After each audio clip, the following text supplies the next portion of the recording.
ஐயா இதுவரைக்கும் நடக்காத நிகழ்வு. 3 நாளாக ஐயா சித்தர் ஐயா நடந்துக்கிட்டு இருக்கார். நைட்டு பகலா இங்கே இந்த இடத்துல இருந்து நடமாடிக்கிட்டு இருக்காரு.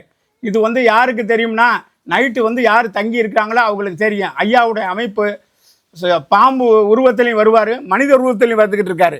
பாம்பு உருவத்துனா இதுவரைக்கும் நீங்கள் யாரும் பார்த்துருக்காத ஒரு செயல் இங்கே இருக்குது. ராஜநாகம்ன்றது இதுவரைக்கும் யாரும் கண்டுக்கல. இது ஒரு 3 நண்பர்களுக்கு மட்டும் காட்சி கொடுத்துருக்காரு. நேற்று மதுரையிலேருந்து வந்த நண்பர் வரும்போது ஐயா பாம்போட விளாண்டுக்கிட்டு இருந்தேன், அவர் மட்டும்தான் என்னை பார்த்தாரு. இங்கே நடந்த நிகழ்வு நேற்று நடந்தது. மதுரையிலேருந்து வந்தார். ஐயா எனக்கு தெரியும் நீங்கள் பாம்போட இருப்பீன்றதுக்காக தான் அந்த நேரத்தில் நான் வர்றேன் உங்களை தேடின்னு வந்தார். பார்த்தார் அந்த காட்சியை. அது நாகம்னா மனிதனை காட்டிலும் உயரமானது. அந்த மாதிரி ஒரு சிறப்பு வாய்ந்த நாகம்னு சொல்லக்கூடாது, ஐயாவுடைய உருவத்தில் நடமாடிக்கிட்டு இருக்கு. இதனுடைய நிகழ்ச்சியை நீங்கள் கண்டு கழிச்சிங்கன்னா பெரிய ஒரு இது. ஆனால் எல்லா கண்ணுக்கும் தட்டுப்படாது. ஐதியத்தில் ஒரு 60 வயசு 50 வயசுக்கு மேலே போனாதான் அதை நீங்கள் பார்க்க முடியும். சித்தர்கள் இதுவரைக்கும் இல்லாத ஒரு நிகழ்வு இந்த இடத்துல நடந்துக்கிட்டு இருக்கு. நான் ஒரு ஆளைத்தான் இந்த இடத்துல வந்து உட்காந்தேன். இன்றைக்கி எவ்வளோ மக்களை வர வச்சிருக்காரு. இன்னமும் சிறப்பு வாய்ந்த பெரிய நிகழ்வுலாம் நடக்கும். நீங்கள் ஒவ்வொரு மனிதர்களுக்கு இங்கே வந்த பிறகு என்ன நிகழ்வு நடந்தாருன்னு நேரடியாக அவங்கள்ட்டே கேட்டு தெரிஞ்சுக்குங்க. இது ஐதீகம்னா 1000 வருஷத்துக்கு முன்னாடி உள்ள ஐதீகம், இன்றைக்கி நேற்று கிடையாது. இந்த சர்ப்பம் நீங்கள் உட்காந்துருக்க இடத்துல பூரா அவர் விளையாடுற இடம்.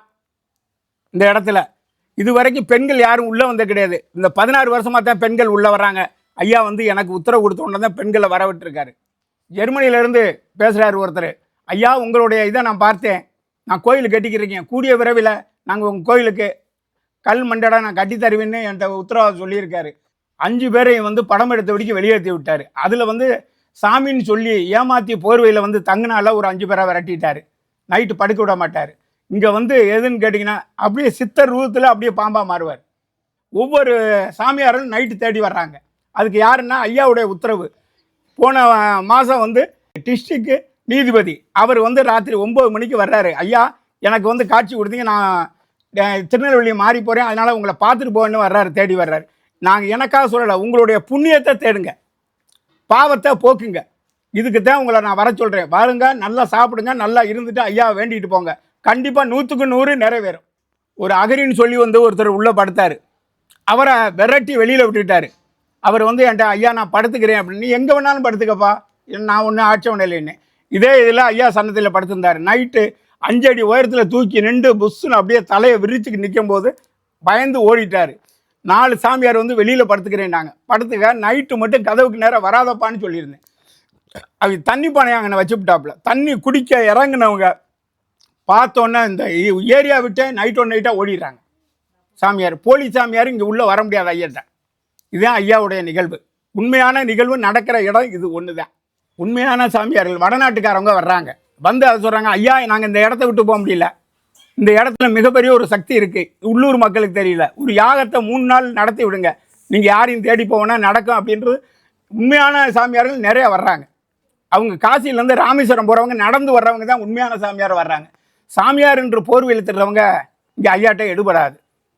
என்கிட்டையும் வர்றாங்க, வந்துட்டு ஐயா புதையல் இருக்க இடத்த காமிங்கன்னு வர்றேன். டேய் புதையல் இருக்க இடத்துக்குல அதில் சர்ப்பம் இருக்கடா, நீ தேடி எடுத்துக்கிட்டு போகிறான் போடா, நான் ஒதுங்கி நின்றுக்கிறேன்டா அப்படின்னு நிறைய பேர் இதை தேடி வர்றாங்க. அதுக்கு இங்கே இடம் கொடுக்க மாட்டார். பகலிலே 2 தடவை 2 அமாவாசைக்கு கரெக்டாக காலையில் 6 மணிக்கு நான் ஐயா அபிஷேகம் பண்ணுறதுக்காக வர்றேன், பூஜை பண்ணுறக்காக சூடம் சாம்பிராண்டி ஏற்றுறக்காக வர்றேன். அவர் இறங்க மாட்டேன்ட்டார். அதில் நின்றுட்டு ஐயா மக்கள் வருது, உங்களை பார்த்தாருன்னா என்னுடைய கட்டாயத்தில் தான் அவர் நிற்கிறாரு. மக்கள் அதை பார்த்தாங்கன்னா கோயிலுக்குள்ளே வரமாட்டாங்க.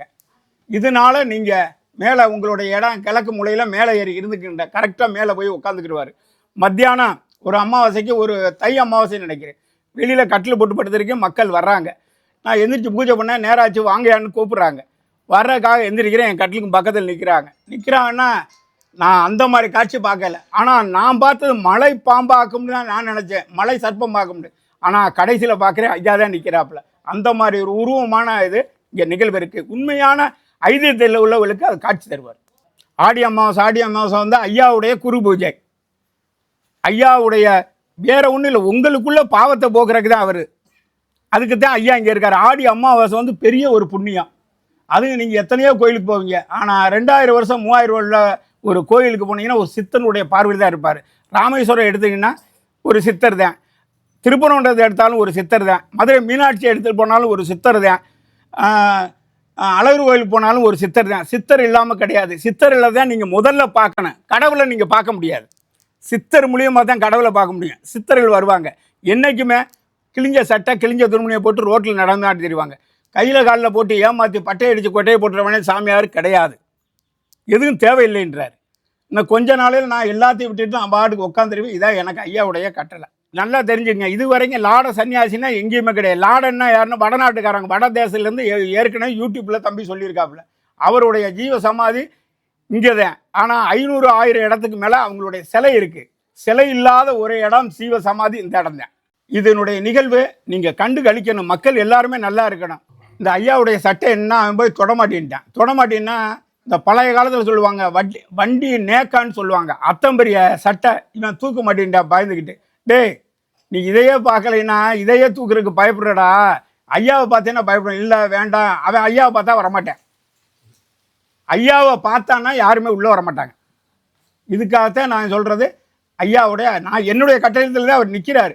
நீங்கள் காட்சி தரீங்கன்னா யாரும் உள்ளே வரமாட்டாங்க. நான் மட்டும்தான் உங்கள்கிட்ட உட்காந்துருக்கணும். எனக்கு சிசியனா இதில் வந்திருக்காரு. அதே இதில் பஞ்சாபிலேருந்து வந்திருக்காரு ஒருத்தர் சாமியார். அவர் என் கூட 24 மணி நேரம் இருக்கிறாரு. திடீர்னு பார்த்தீங்கன்னா அவருடைய நிகழ்வு நைட்டு முள்ளுக்குள்ளே ஏறி போகிறாரு. முள்ளுக்குள்ளே போய் மரத்துக்குள்ளே உட்காடுறாரு. இதை நேரடியாக பார்த்தவங்க சமையக்காரவங்க தான். சமையல் வேலை செய்கிறவங்க. நைட்டு நடந்த நிகழ்வு. நைட்டு 1 மணிக்கு பூஜை பண்ணிட்டு இவனை நானும் உட்காடுறான். உட்காந்தோன்னா அவர் அப்படியே போகிறாரு. முள்ளுக்குள்ளே ஏறுறாரு. சடன்னு ஏறி எங்கே போகிறாருன்னு பின்னாடி பார்க்கல. சமையக்காரன் அந்த நடு முள்ளுக்குள்ளே போய் உட்காந்துருக்காரு. இந்த மாதிரி நிகழ்வு இங்கே நேச்சராக நடந்துக்கிட்டு இருக்கோம். இதுதான் ஐயாவுடையது. ஆனால் இந்த இடத்துல ஒரு அசம்பாவிதம் நடக்க விட மாட்டார். எந்த வண்டியோ எது இடித்தாலும் காப்பாற்றி விட்றத ஐயாவுடைய. இங்கேருந்து ஐயா தல்லாவுளத்து மினி ஐயா வரைக்கும் எது இது பண்ண மாட்டார். ஆனால் இதை காலில் தல்லாவுளத்து ஐயாட்ட அப்போதைக்கு பனிஷ்மெண்ட் கொடுப்பாரு. ஐயா எது மனிதன் அவனுடைய இது கொள்கை அதான்றது விட்டு கொடுத்து நடக்கிற ஒரே இடம் ஐயாவுடைய ஸ்தலம் தான். இதில் உண்மையான நீங்கள் 10 தடவை வந்தாலும் இங்கே பார்க்க முடியாது. என்னை பார்க்க முடியாதவங்களும் நிறைய பேர் இருக்காங்க. இது பூட்டியே கிடக்கும். திடீர்னு பார்த்தா இவரே மறைஞ்சிருவார். இப்போ ஏன்ட்ட சிச்சியனா இருக்க இவர் வடநாட்டுக்காரர் திடீர்னு பார்த்தா எங்கே இருக்காருன்னு நீங்கள் கண்டுபிடிக்க முடியாது. இந்த இதுக்குள்ளே இருப்பார். திடீர்னு மறைஞ்சிருவார். அவர் இந்த அமைப்பு அவருக்கு பிடிச்சிக்கிருச்சு. ஆனால் சர்ப்பத்தை அவர் நேராக பார்ப்பார். டெய்லி பார்ப்பார் அவர் சர்ப்பத்தை. எந்த சாமியார் ஐதீகத்தில் வர்றாங்களோ அவங்களுக்கு கண்ணுக்கு தட்டுப்படும். ஒரு நாள்லாம் ஏறி என் கூட விளையாடும் போது ஒருத்தர் வந்துட்டார். அவர் நேராக பார்த்துருக்காரு. அவர் இதுக்கு வரல, இன்னைக்கு வரல. அந்த மாதிரி சர்ப்ப நிகழ்வு அது வாட்டுக்கு நடந்துக்கிட்டு இருக்கும். அதில் ஒன்று நல்லா தெரிஞ்சுங்க. சர்ப்பம் உள்ளே வந்துட்டால் மல்லிகைப்பூ வாசம் வந்துடும். திடீர்னு ஒரு மல்லிகைப்பூ வாசனை வருஞ்சுன்னா ஐயா வர்றாருன்னு அர்த்தம். உங்கள் வீட்லேயுமே யாருமே ஐதீகத்தில் ஐயாவை தேடி கரெக்டாக அமாவாசை மற்ற நாள் கூட நீங்கள் வர முடியாது. அமாவாசை வந்துட்டு போனீங்கன்னா உங்கள் வீட்டுக்கு கண்டிப்பாக வருவார். இதில் நிறைய நண்பர் வீட்டுக்கு ஐயாவே தேடி போயிருக்காரு.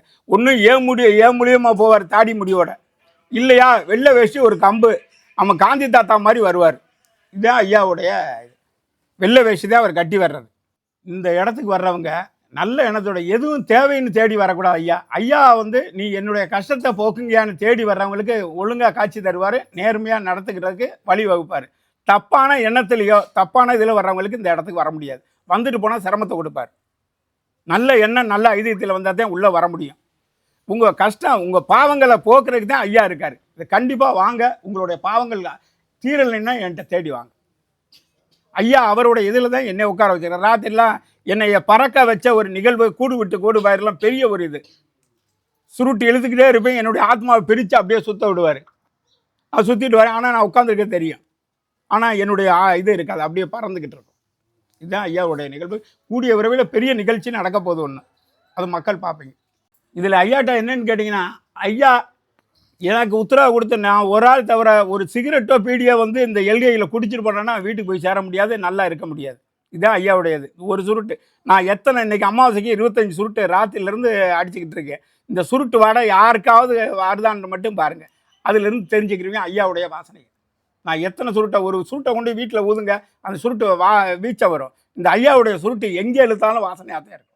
மக்களை நான் கஷ்டப்படுத்த விரும்பல. உங்களால் முடிஞ்சால் 100 நல்லெண்ணெய் வாங்கிட்டு விளக்கில் ஊற்றுங்க. முடிஞ்சால் 2 சுருட்டு. அதுதான் நான் கேட்குறேன் மக்கள்கிட்ட.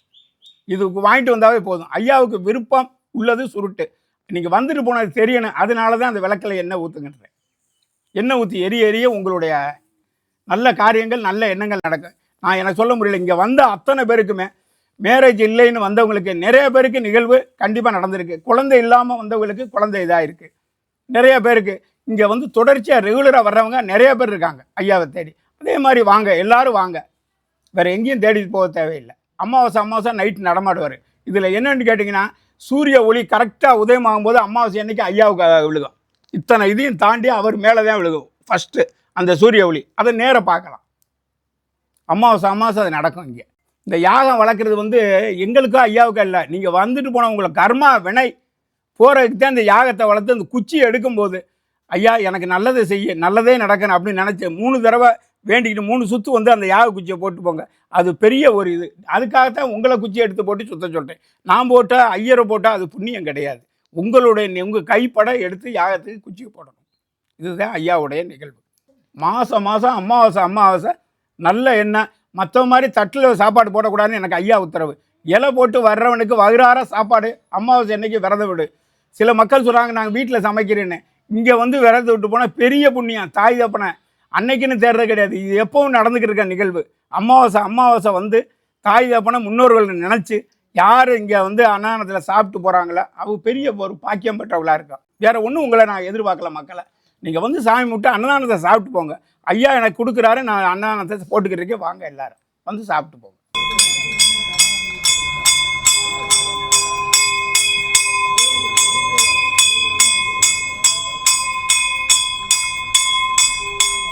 எவ்வளோ பெரிய தடிமனாக இருக்கும்பா இந்த நம்ம இது இந்த கையில் முக்காது ரொம்ப தடிமன் இல்லை, ஒரு முக்கா சரியான நீளம். இது வழியே தான் வரப்போக இருக்குமா? ஆமாம். இதில் இந்த மரம் இந்த இருக்குல்ல, இதில் தான் இப்போ சுத்தம் பண்ணனால இப்போ உங்களுக்கு இதாக இருக்குது, ரொம்ப அடர்ந்த இதாக இருந்துச்சு. அதனால தான் மரத்துலேருந்து இருப்பாங்க, மரத்தில் தான். சரி சரி. ஆமாம். இப்போ நாங்கள்லாம் வந்து இப்போ விளக்கு போட வரும் பொழுது மேலே இருப்பாங்க அப்படின்னு சொல்லுவாங்க, இருக்காங்கன்னு தெரிஞ்சுக்கிடுவோம்.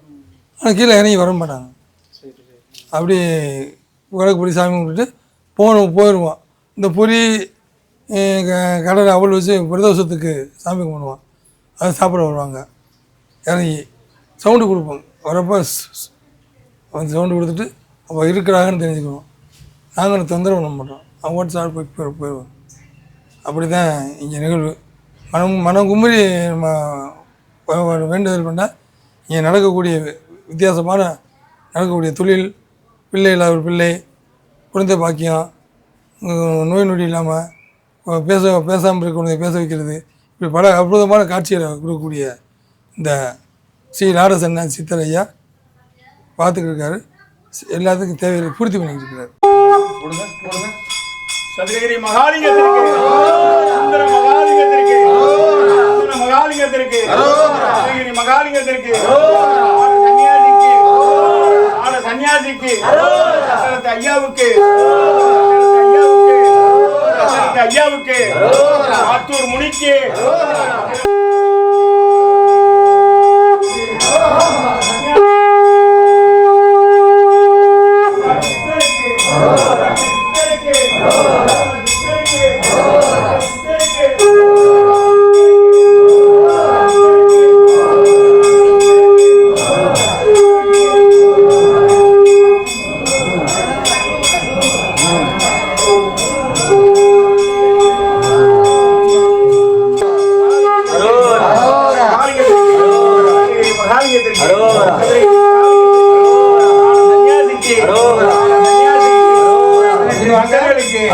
மகான் வள்ளலாருக்கு, மகான் வள்ளலாருக்கு, சீரடி சாய்பாபாவுக்கு, சீரடி சாய்பாபாவுக்கு, மகாலிங்கத்திற்கு,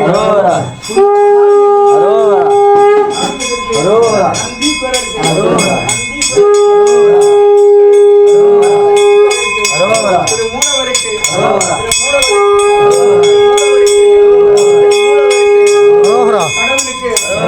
கடவுளுக்கு, வள்ளி தெய்வானைக்கு, முருகனுக்கு, நந்தீஸ்வரருக்கு, நந்தீஸ்வரருக்கு, நந்தீஸ்வரருக்கு, அக்கினி பகவானுக்கு, அக்கினி பகவானுக்கு, அக்கினி பகவானுக்கு, சந்திர மகாலிங்கத்திற்கு, சந்திர மகாலிங்கத்திற்கு, சந்திர மகாலிங்கத்திற்கு, சதுரகிரி மகாலிங்கத்திற்கு. இந்த கோயிலுக்கு ஐயா இருக்கும்போது அவங்க பையன் வந்து 6 வருஷம் வரைக்கும் பிறந்ததுலேருந்து நடக்கலை. இங்கே ஐயாட்ட வந்து வேண்டிக்கிட்டு ஐயா என் பையனை தூக்கிட்டு வந்தாருங்க, நடக்க முடியாத ஒரு இதில் பிறவியிலேருந்து நடக்கலை 6 வயசு வரைக்கும். இங்கே வந்த பிறகு ஐயா சொன்னார், டே உன் பையன் நடந்துருவான்டா போடா அப்படின்னு தான் சொன்னார், வேற எதுவும் செய்யலை. அது ஆட்டோமேட்டிக்காக வீட்டில் போய் இருந்துட்டு கொஞ்ச நாளையிலே நடக்க ஆரம்பிச்சிட்டாரு. இன்னைக்கு நல்லா நடந்துக்கிட்டு இருக்காரு. அவர்கிட்டயே பேட்டி எடுத்து. ஆமாம், இப்போ வந்து என்னுடைய நண்பர் பாவம் மூலமாக அந்த ஐயாவை பார்க்க வந்தேன். நான் பார்க்க வந்துட்டு அப்புறம் தான் வந்து சில கஷ்டங்கள்லாம் இருந்துச்சு. ஐயா கிட்ட சொன்னேன், கொஞ்சம் கொஞ்சம் அப்படியே தீர்ந்து முடிஞ்சோடனே அப்புறம் குழந்தை பிறந்தவொடனே கொஞ்சம் மனநிலை சரியில்லாமல் இருந்துச்சு. அப்புறம் நடக்க முடியல, பேச முடியாமல் இருந்தது. இருக்கும்பொழுது இப்போ ஐயாட்ட வந்து கேட்டேன் என்ன செய்யலாம் அப்படின்னு. அப்போ அவர் சொன்னார், ஒரு பசு மாடு ஒன்று நீ தானம் ஐயாவை கொடு, அது வந்து சரியாக போகும் அப்படின்னு. சரி 3-6 வயசு வரை நடக்க முடியல, பேச முடியல. அப்புறம் ஒரு பசுவும் கண்டு ஒன்று விட்டேன். அதுக்கப்புறம் இப்போ என் பையன் பேசலை, அதெல்லாம் நடக்கிறேன். இப்போ நான் இப்போ கொஞ்சம் நல்லா இருக்கேன். சரியில்லாமல் இருந்தது, நல்லா இருக்காப்புல, அவ்வளோதான். ஆனால் நடக்க முடியாமல் இருந்தா? ஆமாம், சுத்தமாக எந்திரிக்க முடியாது. வாணி ஒடிச்சிக்கிட்டு ஒரு மாதிரியாக சாப்பிட முடியாது. ஆமாம், 6 மாதம் உடம்பு முடியாமல் போயிடும். இங்கே வந்தோம்னா ஐயாட்ட என்ன தான் வர்றது போகிறது. மாதத்தில் ஒரு தடவை விளக்குக்கு எண்ணெய் வாங்கியாந்து பூஜைக்கு தேவையானது என்னமோ அதை வாங்கியாந்து கொடுத்துட்டு சாமியை கும்பிட்டு போவேன். இப்போ கொஞ்சம் மன நிறைவாக இருக்குது. வந்து இங்கே வந்ததுக்கப்புறம் இங்கே உங்களுடைய வேண்டுதலுக்கு அப்புறம் உங்கள் பையன் வந்து எந்திரிச்சு நடந்துட்டாப்புல. அதான் இன்னும் நல்லபடியாக ஆவார் அப்படின்னு சொல்லிட்டு நான் தொடர்ந்து அமாவாசைக்கு முடிஞ்ச அளவுக்கு என்னால் வந்து ஐயாவுக்கு என்ன செய்ய முடியுமோ செஞ்சுட்டு சாமியை கும்பிட்டு போவேன். ஆமாம். நீங்கள் எந்த ஊர் தானே? இல்லை, நான் வந்து கொன்னகுளத்து போகிறேன். மானாமதுரை எங்கள் ஊர் தான். அது இருந்தாலும் பக்கத்தில் நம்ம அதை வந்து கோயில் ஆரம்பிக்கும் போது நாங்கள் வந்து இதில் வந்து ஐயாவோட வந்து இருந்தோம். நாங்கள் ஆரம்பிக்கும் போது வரும்போது நான் அவர் கண்ட்ரைட் ஒருத்தர் பாவுன்னு ஒருத்தர் இருந்தார், மானாமரக்கார். அவர் மூலமாக வந்து ஐயாவை அறிமுகப்படுத்தி விட்டு நான் அதான் சாமி கும்பிட்டு வருவேன். மாதத்துக்கு ஒரு தடவை வந்து என்னால் என்ன செய்ய முடியுமோ செஞ்சுட்டு மாலை வாங்கி கொடுத்துட்டு அதுக்குள்ளே எண்ணெய் ஊதுபத்தி எல்லாம் வாங்கி கொடுத்து சாமியை கும்பிட்டு போவேன். கொஞ்சம் மன நிறைவாக இருக்குது. நான் வந்து டிஎன்எஸ்சிசியில் வேலை பார்க்குறேன், டிரைவராக இருக்கேன். அதனால் எப்போயுமே நான் இப்படி தான் போவேன். கமுதி டு சேலம் வண்டி ஓடுறேன். இப்போ கொஞ்சம் சாமி கும்பிட்டு போகிறதுனால கொஞ்சம் மன நிறைவாக இருக்குது. உங்கள் பேருங்க? என் பேர் பழனி முருகன். இங்கே வர்றவங்களை வந்து பார்த்தீங்கன்னா எந்த குறையாக இருந்தாலும் நிவர்த்தி பண்ணிடுறேன். கண்டிப்பாக நிவர்த்தி ஆகும், பண்ணிடுவாருன்னு கிடையாது, ஆகும். அதுதான் உறுதியானது. நிறையா பேர்த்துக்கு நிறையா விஷயங்கள் ஆகிருக்கு. ஒரு அம்மா கோயம்புத்தூர்லேருந்து வந்தாங்க, ஒன்றுமே முடியாமல் எனக்குள்ளே மயக்கப்பட்டு கீழே விழுந்துட்டாங்க. மயக்கப்பட்டு விழுந்தோன்னே அவங்களா தான் எந்திரிச்சார். இவர் போகலாம் வைக்கல, அவங்களா தான் எந்திரிச்சு இது மாதிரியா இருக்குது, நீங்கள் போங்க நடக்குங்க அப்படின்னு சொன்னாங்க. மறுதடவை ஒரு தான் ஃபோன் அடித்து நாங்கள் வந்து சொன்னோன்னே ஃபோன் அடித்து அந்த விஷயம் நடந்துருச்சு, நம்ம அமாவாசைக்கு வர்றோம் அப்படின்னு சொன்னால் வந்துட்டு போனாங்க. மறுபடியும் நிறையா விஷயங்கள் நிறையா ஊரில் இருந்து நிறையா அன்னதானத்துக்கு நிறையா பேர் நிறையா கொடுக்குறாங்க. எல்லாமே நல்லது தான் நடக்குது எல்லாத்துக்குமே. எனக்கு 3 பொண்ணு. ரொம்ப நாளாக நடுப்பு ஒன்று குழந்தை நடந்துருச்சு. இங்கே வந்து ஐயாட்ட வந்து வந்தேன். ஆம்பளை போய் 3-4 வயசில். எப்போ நடந்ததுங்க? எப்போ நடந்தது? இப்போ 2 வருஷம். அவனுக்கு எத்தனை வயசு ஆகுதுன்னு சொல்லுங்க. அவனுக்கு இப்போ 2 வயசு. ஆம்பளை பிள்ளை. ஆம்பளை பையன். நிறைய நடந்திருக்கீங்க? நல்லா நடக்குது. ஐயா வாசலுக்கு வந்தோடனே நல்ல காரியங்கள்லாம் நடக்குது.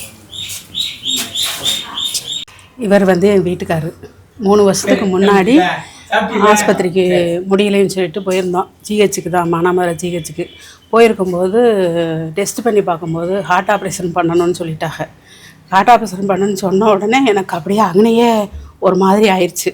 ஆன உடனே பக்கத்தில் ஒரு போலீஸ்காரர் முடியாமல் வந்து இருந்தார். அவர் வந்து இந்த கோயிலுக்கு வந்து அடிக்கடி வருவார். அவர் சொல்லி நீங்கள் ஏமா அழுகிறிய, இந்த மாதிரி ஒரு சித்தர் கோயில் இருக்குது மானாமதுரையில், நீங்கள் அங்கே போங்க, அங்கே போனீங்கன்னா உங்களுக்கு எதுவுமே இல்லைன்னு சொல்லிடுவாங்கன்னு ஒரு நம்பிக்கையாக சொன்னார். அதோடு அவங்க உடனே 108க்கு போய் அனுப்பி விட்றோம், சிவகங்கைக்கு அனுப்பி விட்றோம்னு சொன்னாங்க. நாங்கள் வீட்டுக்கு போயிட்டு வர்றோம் அப்படின்ட்டு நாங்கள் டிஸ்சார்ஜ் பண்ணி நேரம் இங்கே கோயிலுக்கு தான் வந்தோம்.